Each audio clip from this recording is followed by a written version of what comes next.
তিনি ছিলেন এক যোদ্ধা, এক বীর নেতা, যিনি ইতিহাসের পাতায় অমর হয়ে আছেন। সালাউদ্দিন আইয়ুবী এক নাম, যে নাম শুনলে কাঁপত ক্রুসেডারদের হৃদয়। দুর্ভেদ্য দুর্গ, রক্তক্ষয়ী যুদ্ধ আর কৌশলের অপূর্ব নিদর্শন ছিল তার জীবন।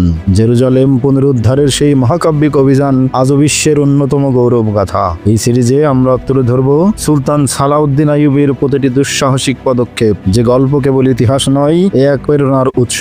আসুন ফিরে যাই সেই সময়ের স্রোতে, জেনে নেই সেই মহান বীর যোদ্ধার জীবন গাথা। ফেইথ অ্যান্ড ফ্যাক্টস এর আয়োজনে সালাউদ্দিন আইয়ুবীর দুঃসাহসিক অভিযানের আজকের পর্বে আপনাকে স্বাগতম।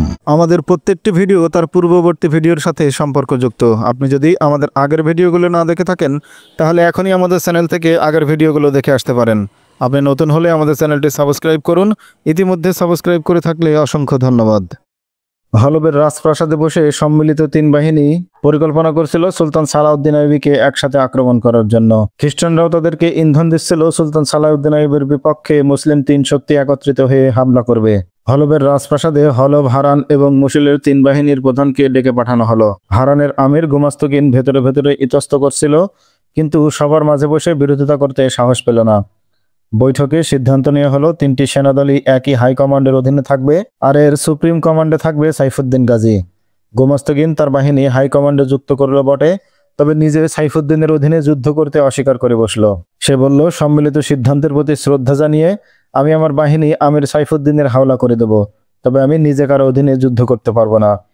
এই অবস্থায় আমাকে অভিযান থেকে নিষ্কৃতি দিয়ে হলবে থাকার অনুমতি দিতে হবে। বৈঠকে গুমাস্তগিনের এই অযাচিত আবদারও মেনে নেওয়া হলো। কয়েকদিনের মধ্যে তিনটি সেনাদল হলবে সম্মিলিত হলো। খ্রিস্টানরা তাদেরকে সব রকম যুদ্ধাস্ত্র এবং সাজ সরঞ্জাম পাঠিয়ে দিল। তারা আরও সাহায্য দেওয়ার অঙ্গীকার করলো এবং সৈন্যদলকে অভিযান বেরিয়ে পড়ার জন্য তাগাদা দিল। অতর্কিত আক্রমণের প্ল্যান নিয়ে বেরিয়ে পড়ল তিন বাহিনী। অভিযানের গোপনীয়তা রক্ষার জন্য সর্বাত্মক সতর্কতা অবলম্বন করা হলো। রাতের বেলা পথ চলত, দিনে কোথাও গোপন স্থানে ক্যাম্প করে বিশ্রাম নিত। এছাড়াও গোয়েন্দা এবং কমান্ডোদের রাস্তার ডানে বামে ছড়িয়ে দিয়েছিল। তাদের প্রতি নির্দেশ ছিল, কোনো মুসাফির চোখে পড়লে তাকে ধরে নিয়ে হলবে পাঠিয়ে দেবে। অভিযান নিয়ে বেরোনোর আগে সাইফুদ্দিন দাউদ এবং হারেসকে কাছে ডাকলো। তাদেরকে ধন্যবাদ দিয়ে বলল, নিদারুণ বিপদের সময় তোমরা আমাকে সঙ্গ দিয়েছ। তোমরা যে উপকার করেছো সেই কথা আমার চিরদিন মনে থাকবে। যুদ্ধের পর ফিরে আমার প্রথম কাজ হবে তোমাদের পদোন্নতি এবং পুরস্কার দেয়া। একটু চুপ থেকে কথা গুছিয়ে নিয়ে হারেসকে আবার বলল, তোমার বোনের জন্য আমার মাথার উপর এক বোঝা চেপে আছে। আমি তার সামনে তখন যাব যখন আমি ওয়াদা পূর্ণ করব এবং তার সামনে যাওয়ার যোগ্য হব।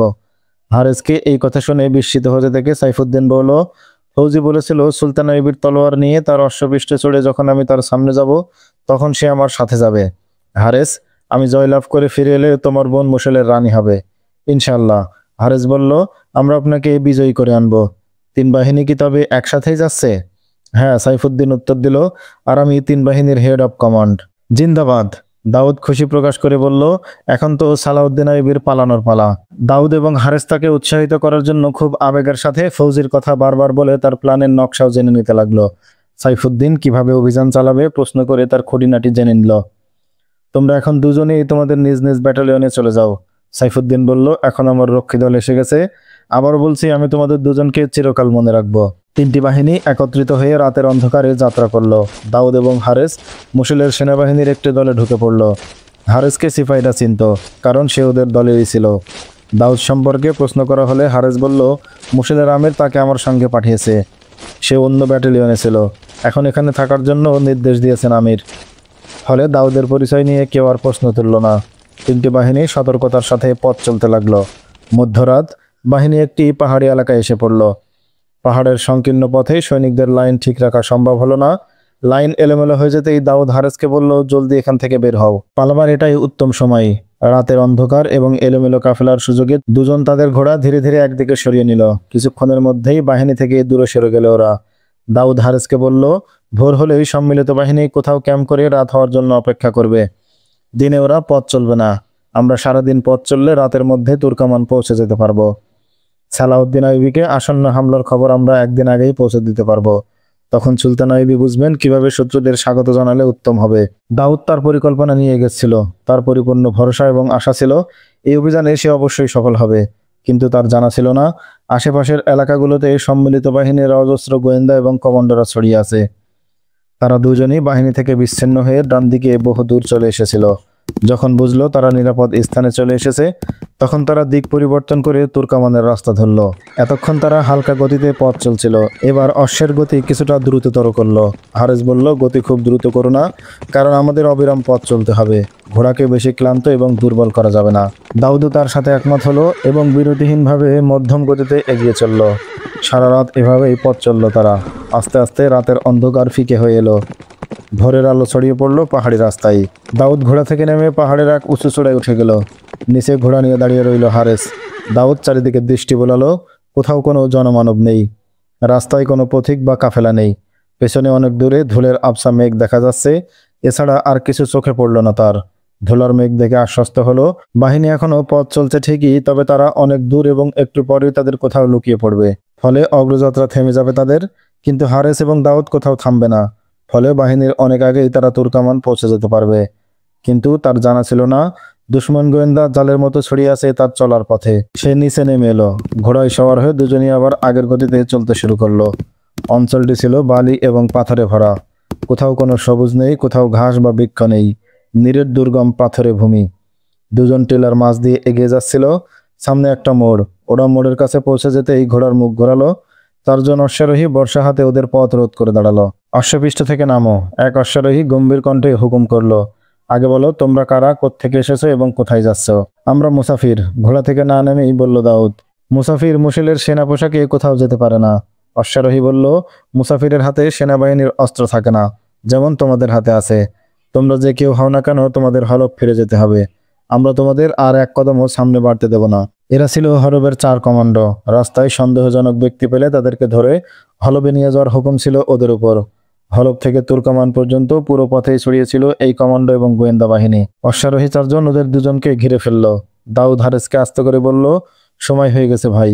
হারেস তার ঘোড়ার লাগাম ঝটকা মেরে টেনে ধরল। ঘোড়া সামনের পা শূন্য তুলে লাফিয়ে উঠল। পা নামাতেই তীর বেগে ঘোড়া ছুটিয়ে দিল হারেস।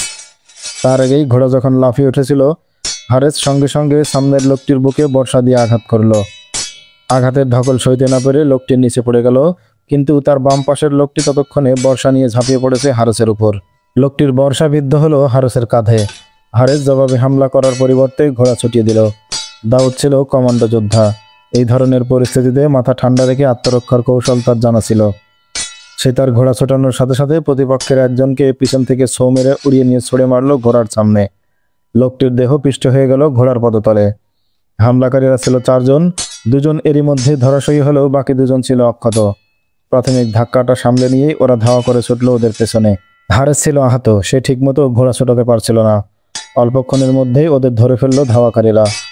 এই স্থানটা ঘোড়া নিয়ে যুদ্ধ করার উপযুক্ত ছিল না। দুদিকেই ছিল উঁচু টিলা। ঘোড়া লাফাতে এবং চিৎকার করতে লাগলো। বর্ষার সাথে বর্ষার ঘর্ষণের কর্কশ আওয়াজ আচ্ছন্ন করে ফেলল হারেসকে। বেশিক্ষণ সে ওদের প্রতিরোধ করতে পারল না। উপর্যুপরি বর্ষার আঘাতে ক্ষতবিক্ষত হয়ে হারেস অশ্বপৃষ্ঠ থেকে পড়ে গেল। দাউদের মধ্যে আহত হয়েছে তার প্রতিপক্ষও। হারেস পড়ে যেতেই তার আহত প্রতিপক্ষ দাউদের দিকে ফিরল। লড়াইয়ের অবস্থা তাদের অনুকূলে বুঝতে পেরে ছুটল তার দিকে। ঘোড়া থেকে পড়ে গিয়ে কয়েক সেকেন্ডের জন্য জ্ঞান হারিয়েছিল হারেস। হুঁশ ফিরতেই দেখল যে বর্ষাধারী তাকে আহত করেছিল সে তাকে মৃত ভেবে এবার ছুটে যাচ্ছে দাউদের দিকে। সঙ্গে সঙ্গে তার মধ্যে যেন খোদাই শক্তি ভর করল। সে তার বর্ষাটি কুড়িয়ে নিয়ে ছুঁড়ে মারল দুশমনের দিকে। পথের মধ্যেই মুখ থুবড়ে পড়ে গেল লোকটি, আর উঠতে পারল না। তখনও লড়াই হচ্ছে দাউদ এবং তার প্রতিদ্বন্দ্বীর মধ্যে। দুজনের অবস্থাই গুরুতর। আঘাতে আঘাতে জর্জরিত উভয়ের দেহ। রক্তের ধারায় ভিজে গেছে পরনের পোশাক। কখনো একজন আরেকজনকে আঘাত করে চলেছে, কিন্তু সেই আঘাতের সুস্পষ্ট টার্গেট কেউ ঠিক রাখতে পারছে না। এলোমেলোভাবে যেন অভ্যাসের বশে একজন আরেকজনকে আঘাত করে চলেছে। দাউদের ঠিক মনে নেই এরপর কি ঘটেছিল। যখন জ্ঞান ফিরল, দেখল 6টি আহত ঘোড়া পাহাড়ের সংকীর্ণ কুশিতে দাঁড়িয়ে আছে। তাদের আরোহীরা রক্তাক্ত নিথর দেহগুলো পড়ে আছে পাথরের মাটির উপর। দাউদ উঠে বসল, লম্বা করে দম নিল কয়েকবার। ক্ষত থেকে তখনও গড়িয়ে পড়ছে তাজা রক্ত। সে খঞ্জর বের করে জামা ছেড়ে কয়েক জায়গায় ব্যান্ডেজ করলো। তারপর উঠে দাঁড়িয়ে এগিয়ে গেল ঘোড়ার কাছে। উঠে বসলো ঘোড়ার পিঠে। যুদ্ধ শেষ।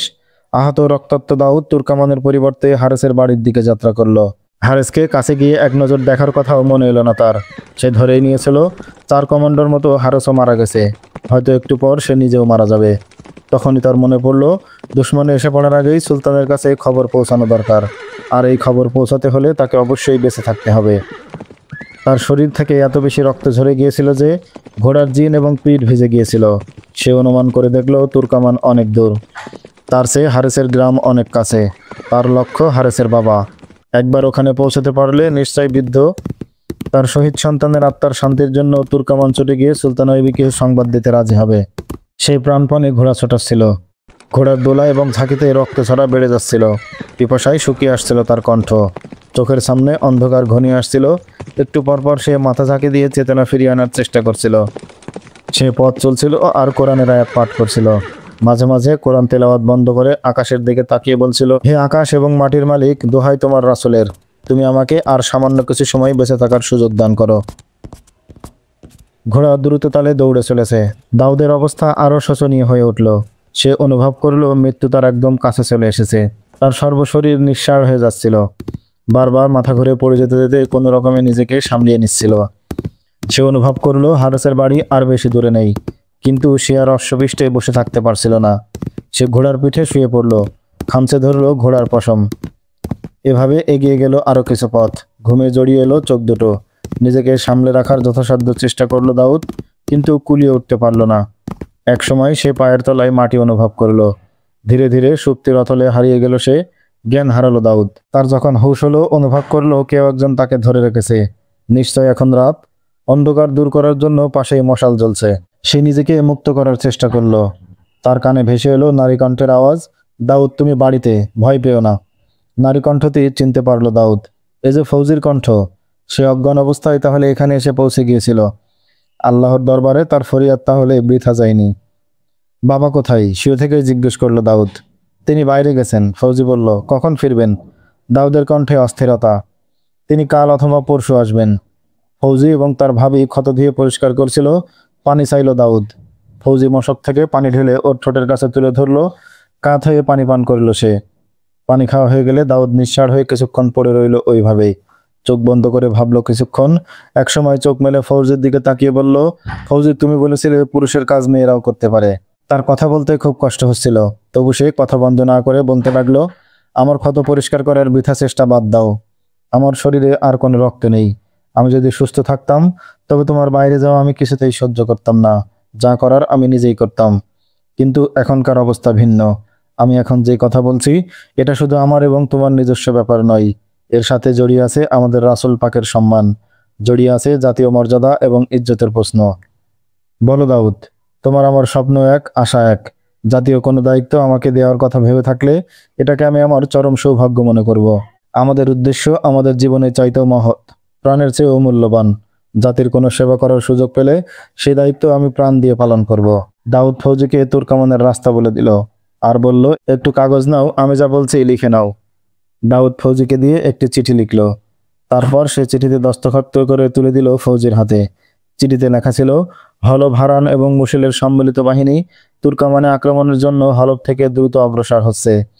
তারা যেই গতিতে অগ্রসর হচ্ছে তাতে আগামী 2-3 দিনের মধ্যে তুর্কামানে চড়াও হয়ে যেতে পারে।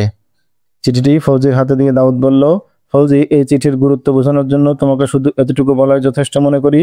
এই খবর পৌঁছানোর জন্যই আমার এই আহত এবং রক্তাক্ত অবস্থা। এই ফরজ আদায় করতে গিয়েই শহীদ হয়ে গেছে তোমার একমাত্র সহোদর প্রিয় ভাই। দুশমন চড়াও হওয়ার আগেই এই চিঠি আইয়ুবের কাছে পৌঁছাতে হবে। যাওয়ার পথে যদি দুশমন গোয়েন্দার হাতে ধরা পড়ে যাও, নষ্ট করে ফেলবে চিঠি। তারপর যদি ওদের হাত গলিয়ে বেরিয়ে যেতে পারো তবে সোজা তুর্কমানে গিয়ে সব কথা সুলতান আইয়ুবের কাছে খুলে বলবে। ফৌজি প্রস্তুত হয়ে গেল। তার সাথে রওনা হলো হারেসের স্ত্রীও। একটা ঘোড়া বাড়িতে ছিল, দ্বিতীয় ঘোড়াটি নিল দাউদের। কিন্তু দাউদকে এই অবস্থায় ফেলে যেতে ভয় পাচ্ছিল ফৌজি এবং তার ভাবি। ফৌজি, দাউদ দুর্বল স্বরে বলল, আমার কাছে এসো। ফৌজি যখন তার কাছে গেল, দাউদ তার হাত ধরে বলল, সত্যপথের সৈনিক ও যাত্রীদের বিবাহ উৎসব হয় আকাশে। তাদের বরযাত্রীরা পথ চলে ধূমকেতুর রাস্তা ধরে। আকাশের তারকারাজিতেও সেই উৎসব আনন্দেই হেসে ওঠে আলো ছড়ায়। তুমি ভেবো না, আমাদের বিয়ের আনন্দ উৎসব আকাশের তারকারাজিই করবে। দাউদের জবান বন্ধ হয়ে গেল। একদিকে ঢলে পড়ল তার মাথা। ফৌজি আবেগে তাকে জড়িয়ে ধরে ডাকলো, দাউদ, দাউদ। কিন্তু ততক্ষণে বরের বেশে ধূমকেতুর পথে যাত্রা শুরু হয়ে গেছে দাউদের। দুনিয়ার মায়া ছেড়ে তার আত্মা বিলীন হয়ে গেছে অসীম শূন্যতায়। ফৌজিকে সবকিছুই বুঝিয়ে বলেছিল দাউদ। তার মৃত্যুর পর শোক যেন শক্তিতে রূপান্তরিত হয়ে গেল। সংকল্পে দৃঢ় হলো তার চোয়াল। বলল, ভাবি দাউদ তার প্রভুর কাছে রওনা হয়ে গেছে, এখন আর তাকে নিয়ে ব্যস্ত হওয়ার কিছুই নেই। সে যে জিম্মাদারি দিয়ে গেছে আমাদের উপর, আগে সেই জিম্মাদারি পূরণ করতে হবে। চলো, এখানে আর এক মুহূর্ত নয়। কিন্তু তার লাশ, লাশ এখানেই থাকবে। তার বান্দার লাশের ফয়সালা করবেন তার প্রভু। উদ্দেশ্যের জন্যই জীবন, উদ্দেশ্যের জন্যই মরণ। তার লাশের চাইতে তার উদ্দেশ্য বাস্তবায়নই আমার কাছে অধিক গুরুত্বপূর্ণ। উদ্দেশ্যের কথা ভুলে লাশ নিয়ে পড়ে থাকলে পাপ হবে ভাবি। বাড়ি এবং দাউদের লাশ আল্লাহর হাওলা করে ফৌজি এবং তার ভাবি বের হয়ে এলো ঘর থেকে। ঘোড়ার উপর জিন এঠে দুজনে চড়ে বসলো দুই ঘোড়ার উপর। ফৌজি চড়লো দাউদের ঘোড়ায়। ঘোড়ার জিনে তখনও লেগে আছে দাউদের রক্ত। তারা যখন ঘর থেকে বেরোয় তখন পৃথিবীর সৌন্দর্য ঢেকে দিয়েছিল রাতের অন্ধকার। সেই অন্ধকারের মধ্যেই দুটি ঘোড়া গ্রাম ছেড়ে আঁকাবাঁকা পথ ধরে ছুটে চলল। দুজন নারী পথ চলছিল একমাত্র আল্লাহর উপর ভরসা করে। রাস্তাঘাট সবই তাদের অচেনা। নক্ষত্রের দিকে লক্ষ্য রেখে দাউদের এঁকে দেওয়া নকশা অনুযায়ী ছুটে চলল ওরা। পথ হারাবার ভয় এবং পথে যাবতীয় বিপদ আপদকে তুচ্ছ করে অন্ধকার পথে তীর বেগে ঘোড়া ছুটিয়ে চলেছে দুই নারী। তিন বাহিনীর যুক্ত কমান্ডো সারাদিন ক্যাম্প করে শুয়ে থেকে রাতে আবার যাত্রা শুরু করলো। তুর্কামান এখন আর খুব বেশি দূরে নেই। আজ সারা রাত পথ চললে তুর্কামান খুব কাছাকাছি চলে যাবে তারা। কাল দিনের বেলায় ইচ্ছা করলে হামলা করা যায়। কিন্তু সাইফুদ্দিন ভেবে দেখলো, যদি কালকের দিনটা কোনো মতে গোপনে তুর্কামানের কাছে কোনো পাহাড় কুচিতে কাটিয়ে দিয়ে যায় সেটাই ভালো হবে। তাহলে রাতের অন্ধকারে অপ্রস্তুত অবস্থায় আইয়ুবের উপর অতর্কিত হামলা চালানো যাবে। সুলতান সালাউদ্দিন আইয়ুবী এই বাহিনীর আগমন সম্পর্কে মোটেই ওয়াকিফাল ছিলেন না। তার কোনো গোয়েন্দা হয়তো এখনো এই বাহিনীর আগমন সংবাদ পায়নি, অথবা যারা পেয়েছে তারা সবাই সম্মিলিত বাহিনীর গোয়েন্দাদের হাতে ধরা পড়ে গেছে। কারণ যাই হোক, মূল কথা হচ্ছে আইয়ুবী ওদের আগমন এখনো টের পাননি। তিনি তার বাহিনীর সৈন্যদের দেখাশোনা এবং নতুন সৈন্য ভর্তিদের প্রশিক্ষণ নিয়েই ব্যস্ত ছিলেন। শত্রুরা যে আটঘাট বেঁধে ব্যবস্থা সম্পন্ন করে দ্রুত গতিতে ধেয়ে আসছে আঘাত করার জন্য, এমন কোনো ধারণাও ছিল না আইয়ুবীর। তিনি তখনও ভাবছেন শত্রুরা এত তাড়াতাড়ি সংগঠিত হতে পারবে না। সালেহ এবং সাইফুদ্দিনের যোগাযোগের মাধ্যম যে চিঠি, সেই চিঠি তো এখন তারই হাতে। সাইফুদ্দিন তার কমান্ডো বাহিনীকে নির্দেশ দিয়ে রেখেছিলেন, বরাবর আইয়ুবী গোয়েন্দা তৎপরতায় আমাদের থেকে এগিয়ে থাকে। তার সাফল্যের এটা অন্যতম কারণ। যুদ্ধে জিততে হলে এবার প্রথম থেকেই জিততে হবে। আমাদের আগমনের খবর যেন আইয়ুবী না পায় তার ব্যবস্থা নিশ্চিত করতে হবে। সাইফুদ্দিন আরো বলল, তুর্কামানের আশেপাশে এমন লোকও দেখা যাবে যারা গ্রাম্য পোশাকে এবং ভবঘুরে ও দিনমজুরের বেশে ঘুরে বেড়াচ্ছে। ওরা ভবঘুরে, দিনমজুর বা গ্রাম্য লোক নয়, ওরা সুলতান আইয়ুবের গোয়েন্দা। আইয়ুবের পক্ষে রাস্তা দেখানোর কাজে নিয়ে যেতে আছে ওরা। এই ধরনের লোকদেরও পাকড়াও করে হলবে পাঠিয়ে দেবে, যাতে আইয়ুবী আমাদের অভিযান সম্পর্কে কিছুই জানতে না পারে। সাইফুদ্দিন গাজীর এই সতর্কতার কারণে জীবনে এই প্রথম সুলতান আইয়ুবী প্রতিপক্ষের আগমন সম্পর্কে সম্পূর্ণ বেখবর ছিলেন। এই বাহিনী যেভাবে এগোচ্ছে, যদি শেষ পর্যন্ত সুলতান আইয়ুবীকে অন্ধকারে রেখে তারা আইয়ুবীর অপ্রস্তুত বাহিনীর উপর সত্যি আঘাত হানতে পারে, তবে আইয়ুবীর আসলেই নিষ্কৃতির কোনো পথ নেই। ফৌজি এবং তার ভাবি পাগলিনীর মতো ছুটতে ছুটতে রাত পার করে দিল। ক্ষুধা, পিপাসা, ক্লান্তি, ভয় কোনো কিছুরই বোধ ছিল না ওদের। ওরা ছুটছে তো ছুটছেই। এভাবে ছুটতে ছুটতেই ওরা সারা রাত ঘোড়ার উপর কাটিয়ে দিল। ভোরের আলো ফুটলো পাহাড়ের চূড়ায়, এখানে ওখানে। ফৌজি একটি পাথরে হেলান দিয়ে এক লোককে বসে থাকতে দেখলো। তার কাপড়ে রক্তের দাগ, মাথা একদিকে হেলে পড়ে আছে। ফৌজি তার ভাবিকে বলল, ভাবি দেখো, দেখো সামনে একজন আহত লোক দেখা যাচ্ছে। থাক, ওর দিকে নজর দেওয়ার সময় নেই আমাদের। লোকটা বেঁচে আছে না মরে গেছে তাও দেখবো না? না, থামার সময় নেই ফৌজি, সবার আগে আমাদের তুর্কমান পৌঁছাতে হবে। রাস্তার পাশেই বসেছিল লোকটি। দেখতে দেখতে ওরা তার কাছে চলে এলো। অচেতন অবস্থা থেকে জেগে উঠল লোকটি। ঘোড়ার পায়ের আওয়াজ পেয়ে চোখ মেলে চাইল সেই দিকে। ওদের এগিয়ে আসতে দেখেই উঠে দাঁড়াবার চেষ্টা করলো। ঘোড়া একদম কাছে চলে এসেছিল। লোকটির দিকে তাকিয়ে চিৎকার করে উঠল, ফৌজি ভাইয়া! তারা ঘোড়া থেকে লাফিয়ে নামলো, কিন্তু ফৌজির চিৎকার শুনতে পেল না সে। তার আগেই উঠতে গিয়ে মাথা ঘুরে পড়ে গেল। সঙ্গে সঙ্গে জ্ঞান হারালো হারেস। হারেস লড়াইয়ের সময় প্রচণ্ডভাবে আহত হয়েছিল ঠিকই, কিন্তু সে শহীদ হয়ে যায়নি। তার বেঁচে থাকাটা এক অলৌকিক ব্যাপার। শরীরে বর্ষার অসংখ্য আঘাত খেয়ে পড়ে যাওয়ার পরই সেই জ্ঞান হারায়। কতক্ষণ অজ্ঞান ছিল সে জানে না। যখন চেতনা পেল, পাশের এই পাথরের গায়ে এসে হেলান দিয়ে বসে পড়েছিল। ফৌজির ঘোড়ার সাথে পানির ছোট মশক ছিল। ফৌজি তাড়াতাড়ি মশক এনে হারেসের চোখে মুখে পানির ছিটা দিল। হারেস অস্পষ্ট স্বরে বলল, পানি পানি। ওরা ওর মুখে পানি ঢেলে দিল। পানি পান করে হারেসের চোখ খুলল। নিজের বোন এবং বেগমকে তার মুখের উপর ঝুঁকে থাকতে দেখে জিজ্ঞেস করলো, আমি এখন কোথায়? বাড়িতে। দাউদ কোথায়? ফৌজি তাকে সমস্ত ঘটনা সংক্ষেপে খুলে বলল। সব শুনে হারেস বলল, তোমরা আমাকে জলদি ঘোড়ায় ওঠাও, তাড়াতাড়ি করো, আমাকে তুর্কমানের দিকে নিয়ে চলো। অসীম সাহসী দুই নারী অনেক কষ্টে তাকে ঘোড়ার পিঠে বসিয়ে দিল। ফৌজি বসলো ভাইয়ের পিছনে। হারেস শুধু তার অসম্ভব আত্মশক্তির বলে বেঁচে ছিল, নতুবা তার শরীরে রক্ত বলে কিছুই ছিল না। একটা ফরজ সমাধা করার জন্যই যেন আল্লাহ তাকে বাঁচিয়ে রেখেছিলেন। ফৌজি তাকে নিজের বুকের সাথে চেপে ধরে রেখেছিল, যেন সে ঘোড়া থেকে পড়ে না যায়। হারেস অস্পষ্ট স্বরে ফৌজিকে রাস্তা বলে দিচ্ছিল।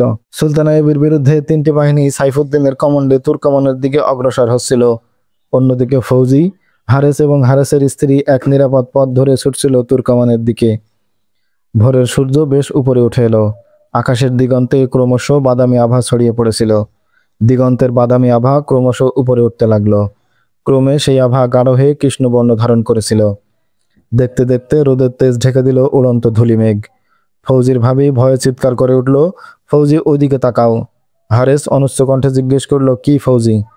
ধূলিঝড়, ফৌজি বলল ভীত কম্পিত কণ্ঠে। এই পাহাড় এবং মরুভূমির লোকেরা ধূলিঝড় কি জিনিস খুব ভালো করে জানে। ধূলিঝড়কে ওরা বলে খোদার অভিশাপ। যে অঞ্চল দিয়ে এই ধূলিঝড় বয়ে যায়, সেই অঞ্চলটি মুহূর্তে পরিণত হয়ে যায় ধ্বংসস্তূপে। সম্পদের বিনাশ আর অগণিত প্রাণের আর্ত আহাজারিতে মুখর হয়ে ওঠে সাজানো লোকালয়। মানুষ এবং পশুদের জন্য এই ঝড় নিয়ে আসে কিয়ামতের প্রলয়। ধূলিঝড় মরুভূমির বালিকে উড়িয়ে নিয়ে প্রবল শক্তিতে একদিকে ছুটে যেতে থাকে। সেই বালির নিচে উপত্যকা লোকালয় যা কিছুই পড়ে, সব কিছু ঢেকে যায় অন্ধকারে। বালির পাহাড়ের নিচে চাপা পড়ে মানুষ, পশু, ঘরবাড়ি, সব কিছু।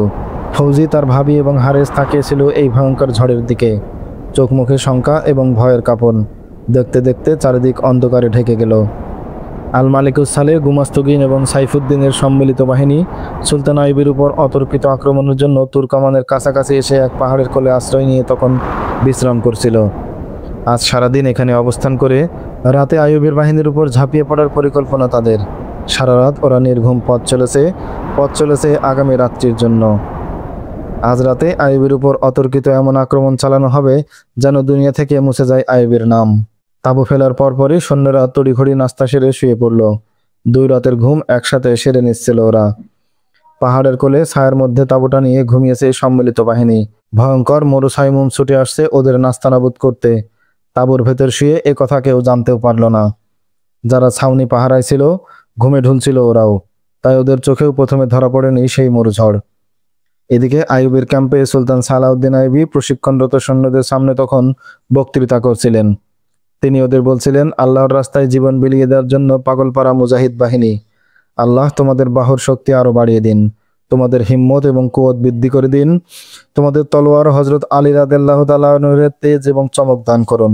তোমাদের তীরের গতি হোক চোখ ধাঁধানো, ঘোড়াগুলো হোক দুলদুল অশ্বের মতো গতিশীল এবং তেজস্বী। আমাদের দুশ্মন কখনো হারানের গুমাস্তগিন, মুসালের সাইফুদ্দিন বা হলবের আমির আল মালিকুস সালেহ নয়।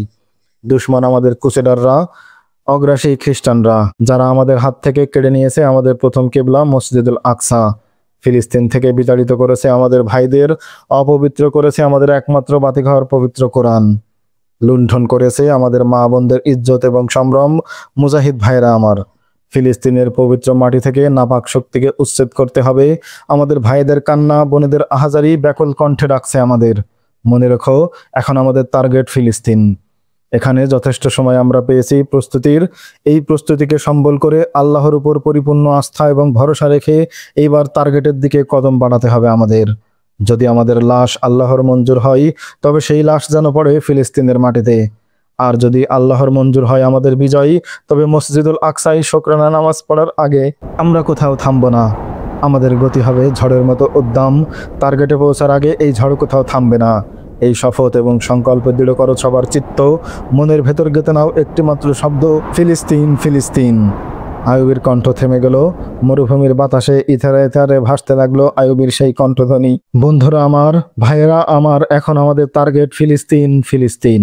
পাহাড়ের কোলে নিশ্চিন্তে ঘুমিয়েছিল সাইফুদ্দিন গাজীর নেতৃত্বে এগিয়ে আসা সম্মিলিত বাহিনীর 3 শক্তি। সহসা আকাশ কালো করে ভয়ঙ্কর এক ধূলিঝড় এসে আপতিত হলো তাদের উপর। সামনে, আশেপাশে, চারিদিকে কিছুই দেখা যায় না। ঝড় এত প্রবল বেগে ধাবিত হলো ওদের উপর দিয়ে, কেউ সামলে ওঠার আগেই সম্মিলিত বাহিনী তছনছ হয়ে গেল। সামরিক শৃঙ্খলা ভেঙে যার মতো ছত্রভঙ্গ হয়ে ওরাও ছুটল পাহাড়ের বড় বড় পাথরের আড়ালে আশ্রয় নিয়ে বাঁচার আশায়। ঘোড়া এবং উটগুলো ছুটল লাগামহীনভাবে। সেনাপতি এবং কমান্ডাররা দল থেকে বিচ্ছিন্ন হয়ে হারিয়ে গেল। ঝড় থেমে গেলে আবার গুছিয়ে নিয়ে যাবে এমনটি ভাবারও অবকাশ পেল না কেউ। ঝড়ের বেগ ক্রমে আরো প্রবল থেকে প্রবলতার আকার ধারণ করলো। কেউ কেউ বালির নিচে পুরোপুরি ডুবে গেল। ঝড়ের আঘাতে আহত হয়ে ময়দানে পড়ে রইল অনেকেই। যুদ্ধের মাল সামান, অস্ত্র এবং গোলাবারুদ বালিচাপা পড়ল অধিকাংশই। এদিকে সুলতান আইয়ুবী ঝড়ের মতো এগিয়ে আসা শত্রু বাহিনী বা এই প্রাকৃতিক ধূলিঝড় কোনো কিছু সম্পর্কেই অবগত ছিলেন না। তিনি ব্যস্ত ছিলেন তার রুটিন ওয়ার্ক অনুযায়ী সৈনিকদের প্রশিক্ষণ কাজে।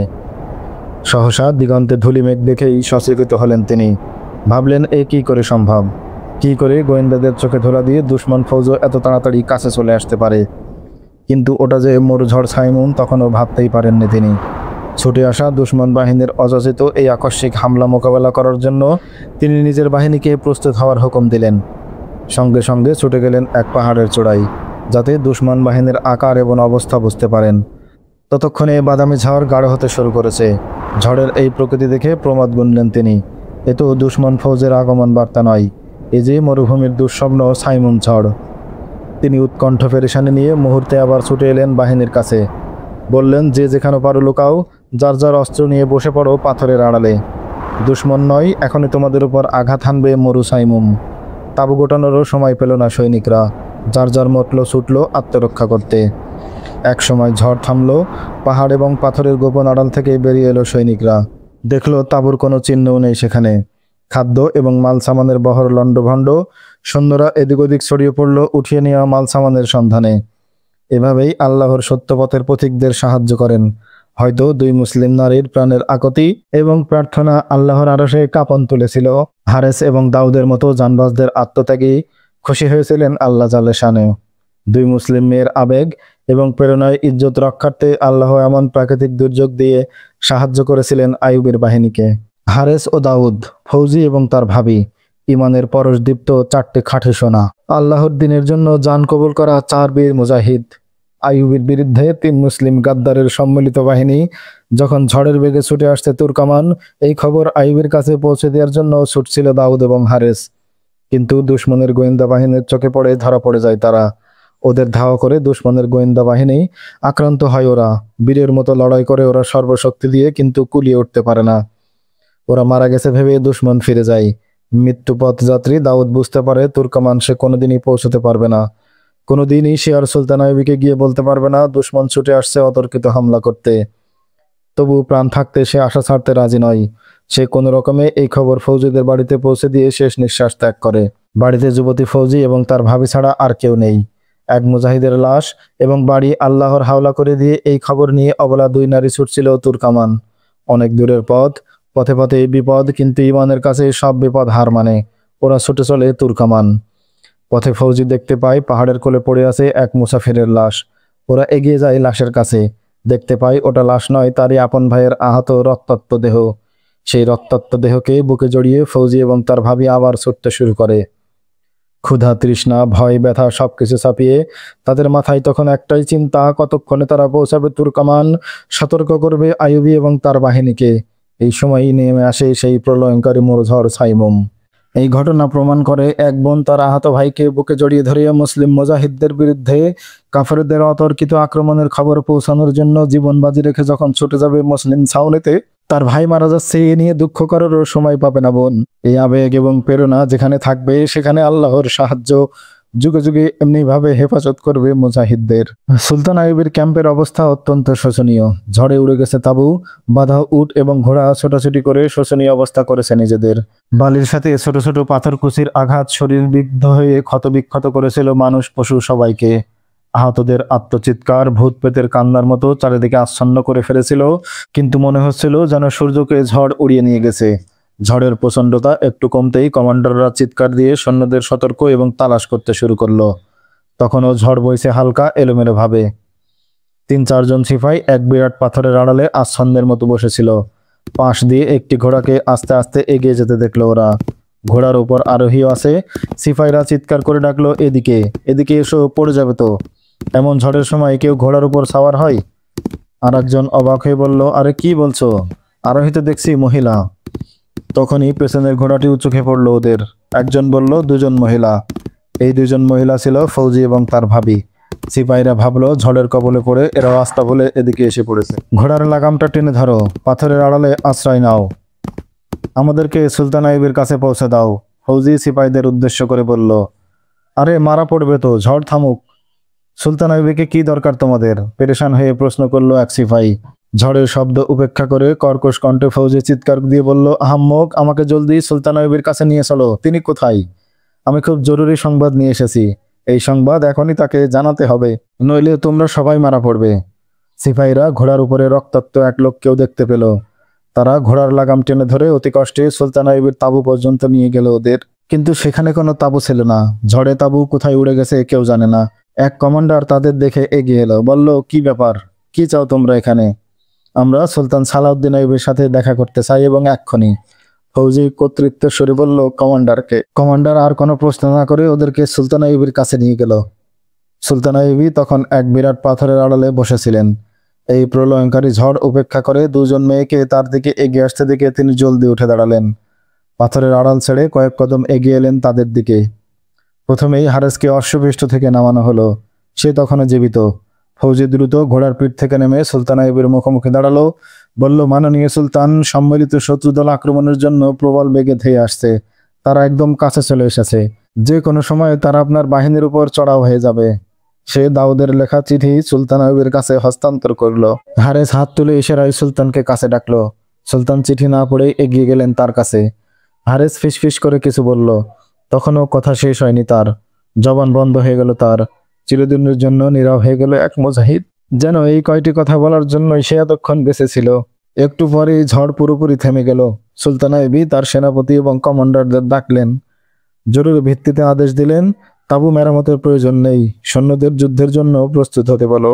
কমান্ডো বাহিনীর সৈন্যদের জলদি তলব করো। তিনি সেনাপতিদের কি ঘটতে যাচ্ছে বুঝিয়ে বললেন, ঘন্টা দুয়েকের মধ্যেই সমস্ত প্রস্তুতি শেষ করতে হবে। ঝড়ের বেগ পুরোপুরি শান্ত হওয়ার কিছুক্ষণের মধ্যেই সন্ধ্যা পেরিয়ে রাত নেমে এলো। সাইফুদ্দিনের নাস্তানাবুজ বাহিনী একে একে তাঁবুর স্থানে ফিরে আসতে লাগলো। তাঁবু নেই, অস্ত্র নেই, খাদ্য ভাণ্ডার লণ্ডভণ্ড। বালির নিচে চাপা পড়া অস্ত্রপাতি খুঁজে বের করতে লেগে গেল কেউ কেউ। কেউ ছড়িয়ে পড়লো আশেপাশে, উদ্দেশ্য উড়িয়ে নিয়ে তাঁবু খুঁজে বের করা। আহত সৈনিকদের সেবা করছিল কেউ, কেউ ক্লান্ত হয়ে ঘুমিয়ে পড়ল। রাতের অন্ধকারে অতর্কিত আক্রমণের পরিকল্পনা বানচাল হয়ে গেল সাইফুদ্দিনের। আক্রমণ তো দূরের কথা, আক্রমণের চিন্তা এল না তার মনে। সবকিছুই এলোমেলো হয়ে গিয়েছিল। উট এবং ঘোড়া এদিক ওদিক ছুটে গিয়েছিল। সেগুলো গুছাতে এবং বেঁধে রাখতে রাতের অর্ধেক সময় অতিবাহিত হয়ে গেল। এসব করতে করতে সৈন্যরা ক্লান্ত হয়ে পড়ল। চোখে নেমে এলো রাজ্যের ঘুম। সুলতান আইয়ুবী ক্যাম্পে তখন সাজ রব। যুদ্ধের তৎপরতা নিয়ে সবাই ব্যস্ত। সাইফুদ্দিনের কোনো ধারণাই ছিল না তাদের থেকে 2-3 মাইল দূরে কি ঘটছে। সন্ধ্যার পরপরই আইয়ুবীর একদল কমান্ডোকে ক্যাম্পে পাঠিয়ে দিলেন। ওদের বলে দিলেন সাইফুদ্দিনের নেতৃত্বে সম্মিলিত বাহিনী কোথায় ক্যাম্প করেছে এবং তাদের এখন কি অবস্থা, এই তথ্য নিয়ে তাড়াতাড়ি সম্ভব ফিরে আসবে। ঘণ্টাখানেকের মধ্যেই ফিরে এলো ওরা। মধ্যরাতের আগেই আইয়ুবীর সৈন্যরা মার্চ করলো।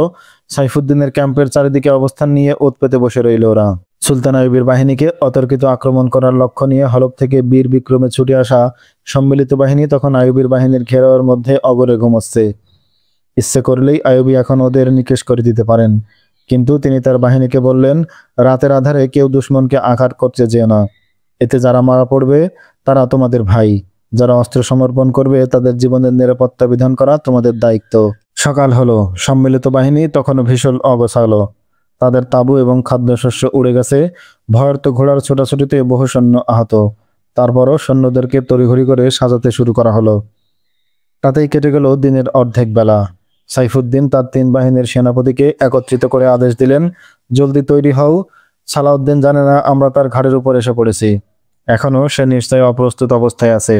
ঝড়ে আমাদের যত ক্ষতিই হোক, আমরা আমাদের অবশিষ্ট সৈন্য নিয়েই তার বাহিনীর উপর সরাসরি আক্রমণ চালাবো। দিনের শেষ প্রহরে তারা আক্রমণের প্রস্তুতি চূড়ান্ত করল। সম্মিলিত সেনাদলের ডাইনে বামে উভয় পাশেই পার্বত্য এলাকা, পর্বত জুড়ে পাথর এবং ঝোপঝাড়। তারা সবে রওনা করতে শুরু করেছে। ঝোপঝাড় এবং পাথরের আড়াল থেকে শুরু হলো প্রবল তীর বর্ষণ। সাইফুদ্দিনের বাহিনী প্রথমে থমকে দাঁড়ালো। পরে অদৃশ্য শত্রুর সাথে লড়াই করার পরিবর্তে আক্রমণ থেকে বাঁচার জন্য সামনে অগ্রসর হওয়ার সিদ্ধান্ত নিল। ওরা যেই সামনের দিকে পা বাড়ালো, সামনে থেকে শুরু হলো আগুনের গোলা বর্ষণ। হাঁড়িতে কাপড় ভরে তাতে জ্বালানি তেল এবং পেট্রোল ঢেলে দূর থেকে নিক্ষিপ্ত হতে লাগলো আগুনের গোলা। সম্মুখ বাহিনীর উপর এসে পড়তে লাগলো আগুনের লেলিহান শিখা। আক্রমণের গতি থেমে গেল। সাইফুদ্দিন তার বাহিনী পিছনে সরিয়ে নিতে বাধ্য হলো।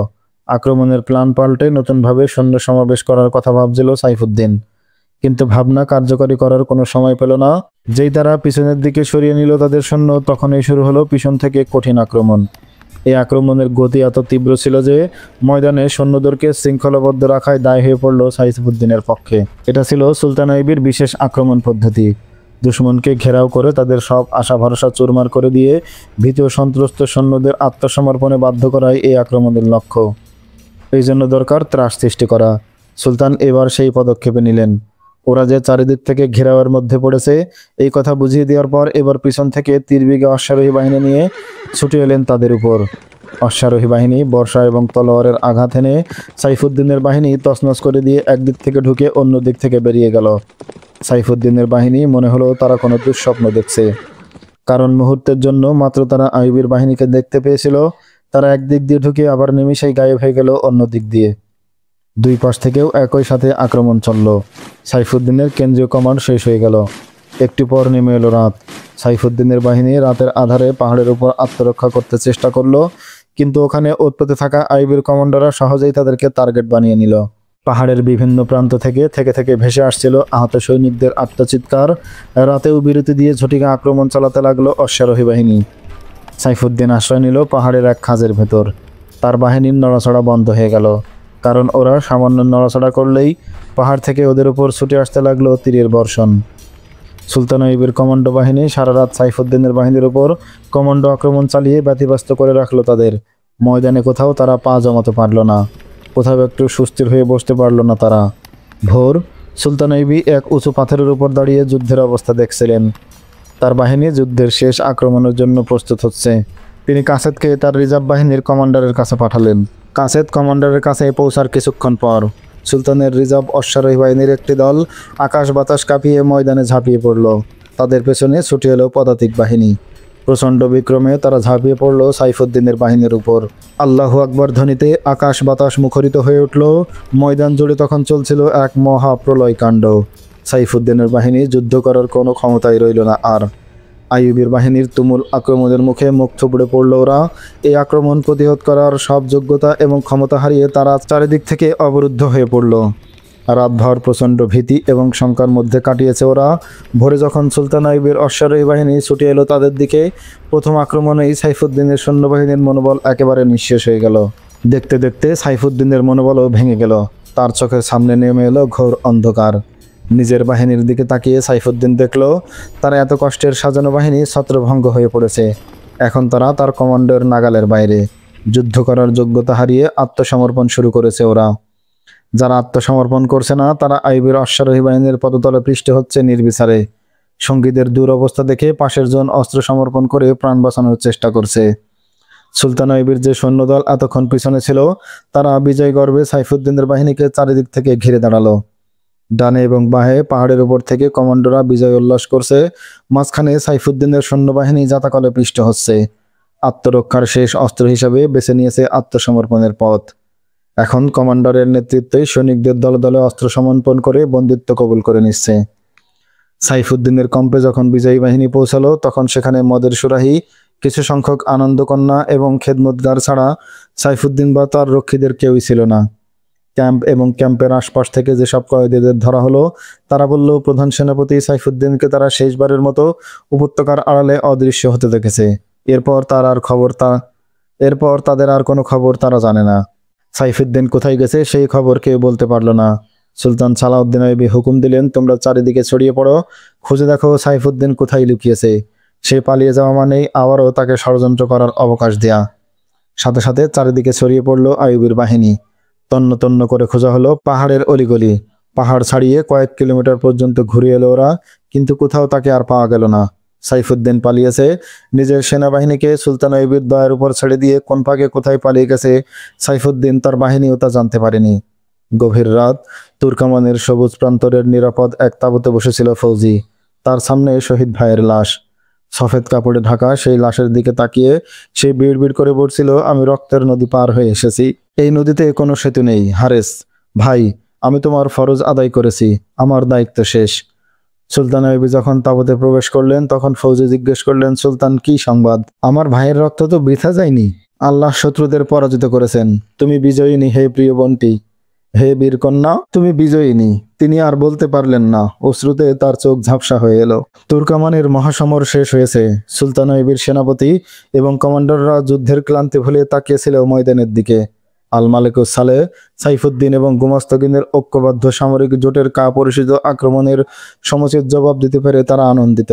কিন্তু আইয়ুবীর চোখে সে আনন্দের রেশও নেই।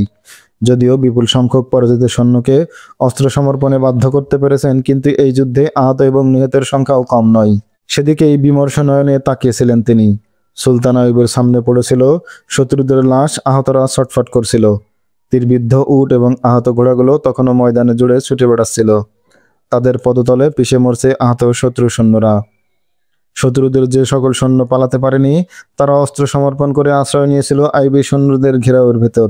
অসংখ্য ঢাল তলোয়ার, বর্ষা, তীর ধনুক, তীরকোষ, তাঁবু এবং সৈন্যদের ব্যক্তিগত মালামাল, নগদ অর্থ এবং অন্যান্য দামি মাল সামান জমা করেছিল আইয়ুবীর সৈন্যদের সামনে। দূর দূরান্ত পর্যন্ত ছড়িয়ে ছিটিয়ে থাকা মালামাল সংগ্রহ করে আনছিল আইয়ুবের রিজার্ভ বাহিনীর সৈন্যরা। সুলতান আইয়ুবী সম্মিলিত বাহিনীর সুপ্রিম কমান্ডার হেডকোয়ার্টার সাইফুদ্দিন গাজীর পরিত্যক্ত তাঁবুর সামনে এসে দাঁড়ালেন। এই সে তাঁবু যেখানে একটু আগেও জাতির এক গাদ্দার অবস্থান করছিল। মুজাহিদদের তলোয়ারের চমক দেখে তার সৈন্যরা যখন নিরুপায় হয়ে আত্মসমর্পণের পথ ধরল, এই গাদ্দারের যে সাহসটুকু আর অবশিষ্ট ছিল না, আত্মসমর্পণের পরিবর্তে পালিয়ে গেল ভীরু এবং কাপুরুষের মতো, নিজের বাহিনী এবং সমস্ত মাল সামান, সৈন্য সামন্ত ফেলে রেখে। তার সাথে যেসব মেয়ে, নর্তকী, গায়িকা এবং বাজনদাররা ছিল, সেসব সোনার মোহর এবং বাক্স ভর্তি নগদ টাকা পয়সা ছিল, সবই পড়েছিল সেখানে।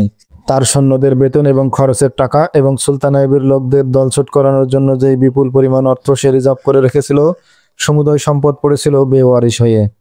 সাইফুদ্দিনের তাঁবু ছিল মূল্যবান কাপড়ের, রেশমি কাপড়ের পর্দা এবং সামনে দিয়ে সুন্দর এক মহল বানিয়ে নিয়েছিল সেই নিজের জন্য।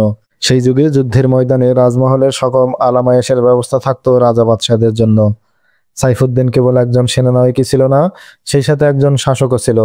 ফলে মদের সুরাহি, রং বেরঙের পেয়ালা, গায়িকা, নর্তকী সবই ছিল তার সঙ্গে।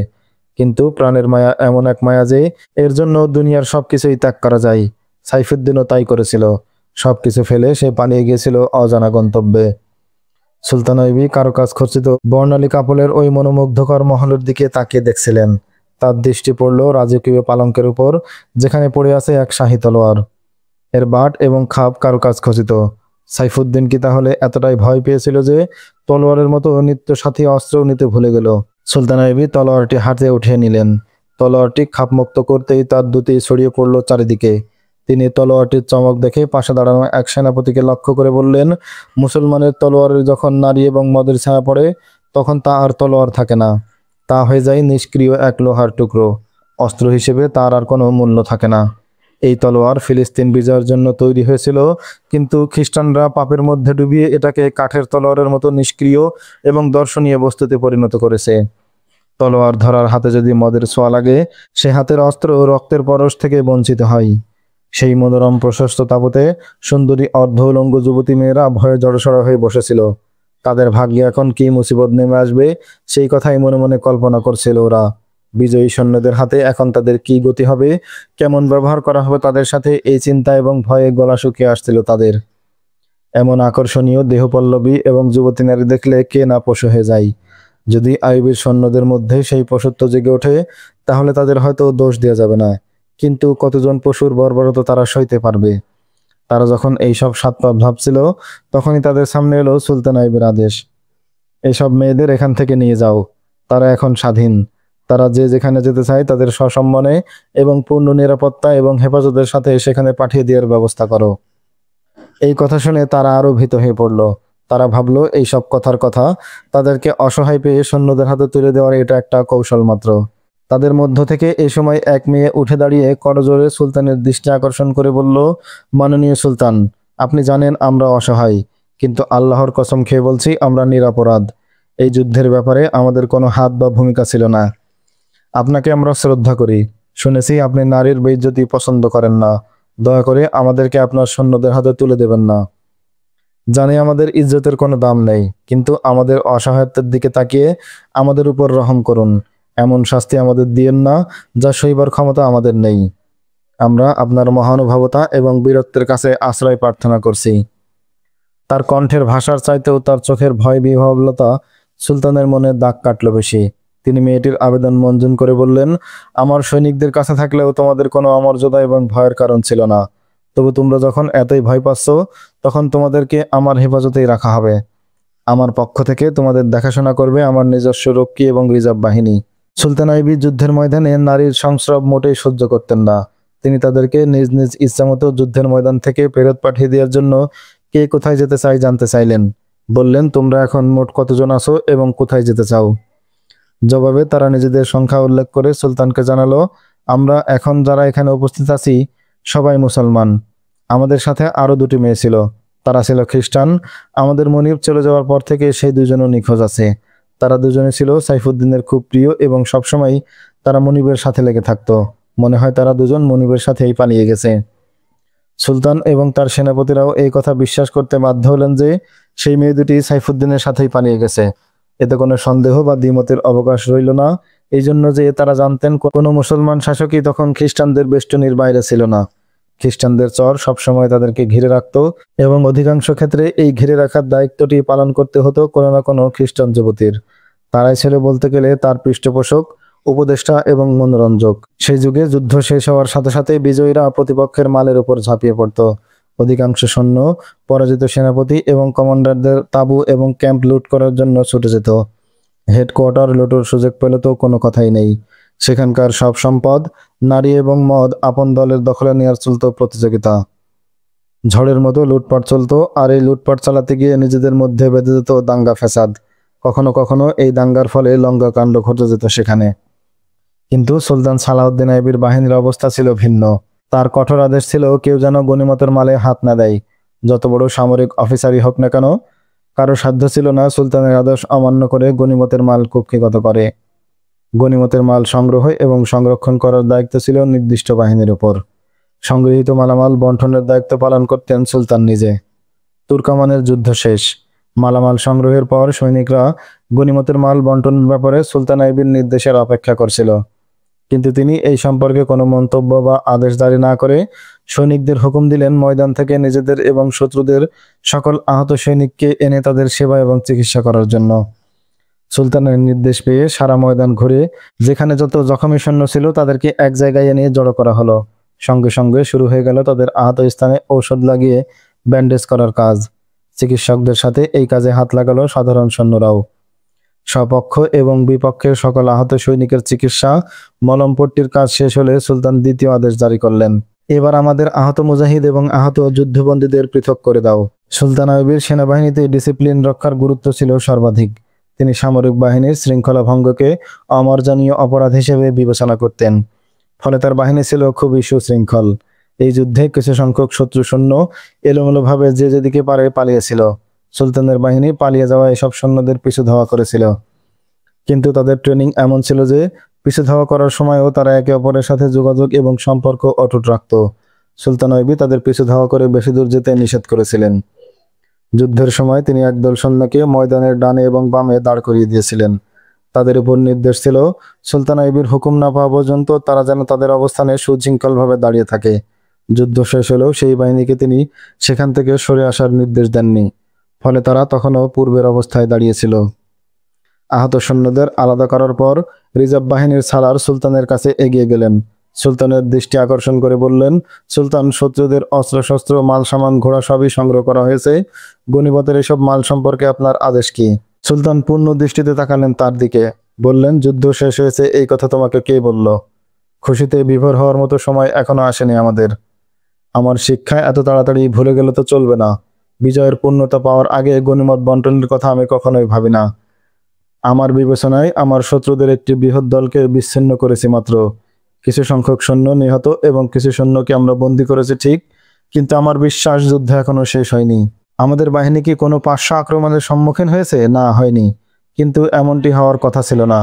মূল বাহিনীর ডানে বায়ে রক্ষী বাহিনীর মোতায়েন না করে ময়দানে আসার কথা সাইফুদ্দিনের নয়। আমার সন্দেহ হচ্ছে আমাদের উভয় পাশে এখনো শত্রু বাহিনী ওৎ পেতে আছে। ময়দানে না আসার কারণে এখনো যথেষ্ট শক্তিশালী এবং সুরক্ষিত থাকার কথা ওদের।